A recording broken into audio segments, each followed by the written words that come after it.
Era final dos anos 50, interior do Maranhão, uma época em que as pessoas tinham que enfrentar a vida de um jeito bem mais duro do que hoje. O senhor Ademir, com seus 27 anos, era o típico cabra valente, daqueles que não levavam desaforo para casa e gostavam de se provar em qualquer situação. Na sua comunidade, ele se auto-intitulava o Valentão da Peixeira. Isso tudo era parte do seu orgulho como caçador. Naquele tempo, a caça não era só uma aventura, era também uma forma de vida. Ele se destacava por suas habilidades, e por isso, quando seus amigos o chamaram para caçar numa cachoeira distante, ele não pensou duas vezes antes de aceitar o convite. Os amigos planejavam ir até a Chapada das Mesas, uma região pouco explorada e envolta em histórias misteriosas. Antes da partida, no entanto, dois dos amigos acabaram desistindo. Um por causa do parto da esposa e o outro, com olhos inquietos e sem conseguir manter o olhar em Ademir, simplesmente disse que não ia mais. "Vixe, não vou não", murmurou apressado, sem dar mais explicação, deixando um rastro de desconforto. Algo na expressão do amigo parecia carregado de medo. Mas Ademir, teimoso como sempre, ignorou o aviso não dito. No fundo, Ademir sentiu um certo pressentimento.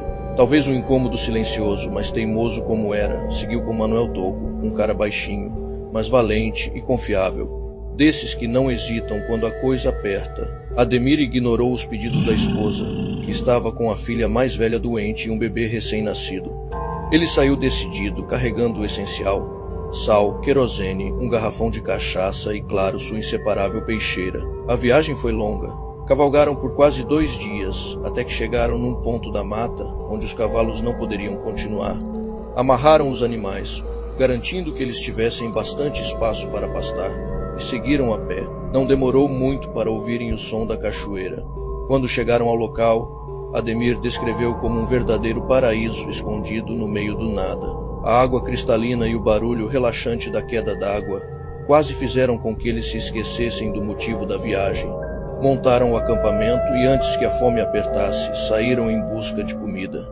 Depois de algum tempo, conseguiram caçar uma paca. Assaram parte da carne e guardaram o restante, salgado para durar mais. Exaustos, caíram no sono rapidamente e a primeira noite foi tranquila. No dia seguinte, aproveitaram para tomar banho na cachoeira. Era como se estivessem em férias, sem nada de estranho no ar. Mas essa paz não duraria muito. Após se organizarem, decidiram explorar mais a mata ao redor. Não demorou muito até que encontraram uma velha casa de pau a pique no meio da floresta. A construção parecia completamente fora de lugar. Aquelas paredes de barro rachadas e o telhado de palha amassado pela ação do tempo passavam a impressão de que o lugar fora esquecido há muito tempo. Estranharam, mas a curiosidade os fez se aproximar.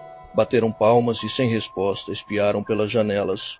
Lá dentro, o cheiro era de podridão e o lugar estava imundo, como se algum bicho estivesse usando o espaço para se abrigar. Havia ossos jogados pelo chão e uma sensação de morte impregnada no ar. Apesar do desconforto, continuaram adentrando a mata, mas algo começou a incomodar Ademir. Ele notou que não havia sinais de caça por perto, como se os animais tivessem simplesmente desaparecido daquela área. Manuel Toco estava cada vez mais inquieto, olhando para os lados como se esperasse que algo pulasse de dentro da floresta a qualquer momento. "Vamos embora, Ademir. Tá tarde, melhor a gente voltar antes de escurecer", sugeriu Manuel com a voz baixa, mas carregada de um medo crescente. Quando estavam no caminho de volta, passaram novamente pela casa abandonada e viram, pelo canto do olho, uma sombra se mexer lá dentro. Isso gelou a espinha dos dois.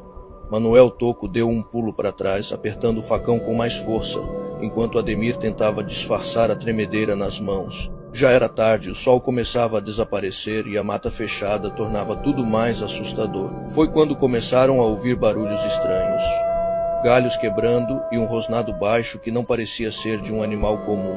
Ambos ficaram alertas com suas armas em punho, esperando o pior. E o pior veio. Um vulto escuro saltou à frente deles. Na luz fraca da lua, puderam ver algo que não parecia ser deste mundo. Era uma criatura horrível, uma mistura grotesca de homem e besta. A coisa que saltou à frente deles não parecia seguir as leis naturais do corpo humano. Era torta, desconjuntada, com membros esticados além do normal, e a pele tinha uma textura doentia, como couro apodrecido. O cheiro que emanava dela fez Ademir quase vomitar. Pela primeira vez na vida, ele não sentiu apenas o medo comum de uma emboscada. Sentiu o horror profundo de estar diante de algo que não deveria existir. Manuel Toco, mais próximo da criatura, desferiu um golpe certeiro com o facão, acertando em cheio.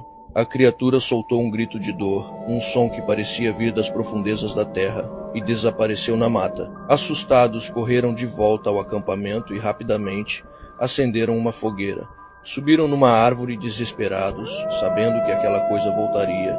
Lá em cima, com uma lamparina apagada e um pouco de querosene, esperaram o que parecia ser uma eternidade. Ademir contava que pensava na esposa e nos filhos, rezando para poder voltar para casa. O tempo passou devagar, mas logo puderam ouvir o som da criatura se aproximando novamente. Ela estava furiosa, destruindo tudo no caminho. Quando a besta finalmente parou diante da árvore, ficou claro que não se tratava de um animal comum. Era grande e magra, com olhos que brilhavam no escuro e um fedor insuportável. Suas patas traseiras eram desajeitadas, quase como se estivessem quebradas para trás, e a cabeça parecia uma mistura de cachorro e porco. Ademir sabia que não teriam muito tempo. Num ato de desespero, acendeu a lamparina e, junto com Manuel, jogaram querosene na criatura. As chamas tomaram conta daquele corpo estranho, e ela fugiu, gritando de dor, desaparecendo na escuridão da mata. Quando desceram da árvore, os dois estavam em choque, mas ainda vivos.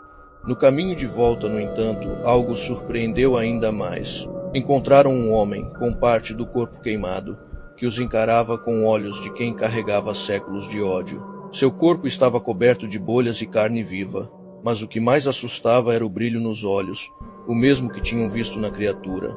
O homem queimado olhou diretamente para Ademir e disse algo que ele jamais esqueceu. Eu sinto o cheiro de criança nova em você e vou te encontrar. Vou me vingar. Aquelas palavras ecoaram na mente de Ademir como uma sentença de morte. Não havia mais dúvida. Aquilo que tinha atacado na floresta era real. E de alguma forma estava diante dele agora, com a raiva e a sede de vingança pulsando através de sua carne morta. Ele sabia que a criatura voltaria um dia. Não muito tempo depois, um homem queimado foi visto vagando pela região, e isso foi o suficiente para que Ademir decidisse ir embora para sempre. Levou a família para o Mato Grosso, enquanto Manuel Toco desapareceu sem deixar rastros. Alguns diziam que ele tinha fugido com medo, outros que ele simplesmente se perdeu na mata.